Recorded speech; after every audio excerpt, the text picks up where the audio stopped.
এই গরমে তেল মশলা ছাড়া হালকা ফুলকা কিছু স্ন্যাক্স আইটেম খেতে চাইলে অবশ্যই এই রেসিপিটি তোমাদের বানিয়ে ফেলতে হবে, যেটি খেতে ভীষণ টেস্টি হয় আর ভীষণ হেলদিও বটে। তোমরা চাইলে বাচ্চাদের টিফিনও এটি দিয়ে দিতে পারবে। বাচ্চারা যদি একবার খেয়ে দেখে তারা চেয়ে চেয়ে নেক্সট বার আবারও খেতে চাইবে। ঘরে থাকা সামান্য কিছু উপকরণ দিয়ে এই স্ন্যাক্স আইটেমটি খুব সহজেই বানিয়ে ফেলা যায়। এর জন্য প্রথমে একটি গ্রেটারের সাহায্যে 3টের মতো সেদ্ধ করে রাখা ডিম ভালোভাবে গ্রেট করে নিয়েছি। আগে থেকে একটি বড় সাইজের আলু সেদ্ধ করে রেখেছিলাম, সেটিকেও গ্রেট করে এর মধ্যে দিয়ে দিচ্ছি। টেস্টটিকে বাড়ানোর জন্য আমি এখানে কিছুটা পরিমাণে চিজ অ্যাড করে দিচ্ছি। তোমরা যদি হেলদি ভাবে বানাতে চাও অবশ্যই চিজটিকে অ্যাভয়েড করে দিও।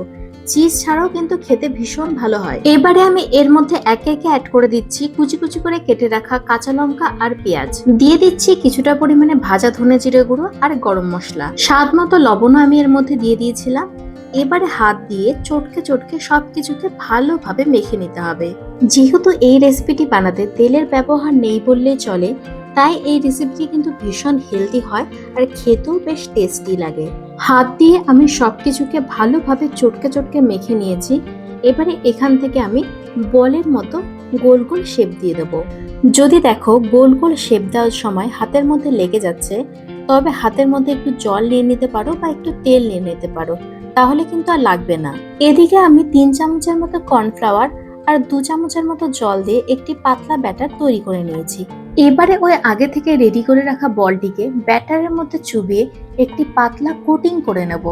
এক্সট্রা ব্যাটারটিকে বাদ দিয়ে আগে থেকে গুঁড়ো করে রাখা কর্নফ্লেক্সের গুঁড়োর মধ্যে বলটিকে দিয়ে দেবো। তোমরা এখানে কর্নফ্লেক্সের পরিবর্তে ব্রেড ক্রাম্বস অথবা সিমুই ভেঙেও ব্যবহার করতে পারো। এটা দিলে কি হয়, বাইরের দিকটা না ভীষণ ক্রিস্পি হয়, খেতেও বেশ ভালো মচমচে লাগে। তোমাদের আমি আগেই বলেছিলাম যেহেতু আমি বলস গুলোকে একটু হেলদি ভাবে বানানোর চেষ্টা করছি, তাই আমি এখানে একটি আপ্পে মেকার নিয়েছি। আপ্পে মেকারের মধ্যে আমি এবারে 1 চামচের মতো তেল একটু স্প্রেড করে দিলাম। তোমরা চাইলে পুরো রেসিপিটি তেল ছাড়াই বানাতে পারো। সেক্ষেত্রে একদম লো ফ্লেমে ধীরে ধীরে করে কুক করতে হবে আর একটু ভালো মানের আপ্পে মেকার নিতে হবে। ওপর থেকে আবারও কিছুটা পরিমাণে অয়েল আমি অল্প অল্প করে একটি ব্রাশারের সাহায্যে ব্রাশ করে দিচ্ছি। এবার উল্টে পাল্টে সবগুলোকে আস্তে আস্তে আমি ভেজে নেব। একটি চামচের সাহায্যে এইভাবে উল্টাবে, দেখবে খুব ইজিলি উল্টানো হয়ে যাবে। আবারও আমি উপর থেকে কিছুটা পরিমাণে অয়েল ব্রাশ করে দিচ্ছি। এটি খেতে ভীষণই টেস্টি হয় আর একদম কম তেলে হয়ে যায়, তাই কোনো রকমের খারাপ কিছু এর মধ্যে নেই। শুধু চিজটাকে একটু অ্যাভয়েড করে দিতে পারো, খেতে কিন্তু ভীষণ মুচমুচে তৈরি হয়। এগ বলগুলো একদম লাল লাল হয়ে এসেছে, এবার এগুলিকে আমি তুলে নেব। টমেটো সসের সাথে খেতে কিন্তু দারুণ লাগবে। এরকম নতুন নতুন রেসিপি দেখতে অবশ্যই আমার চ্যানেলটিকে সাবস্ক্রাইব করে দিয়ে রেখো। ভালো থেকো, সুস্থ থেকো, আবারও দেখা হবে অন্য কোনো রেসিপি নিয়ে।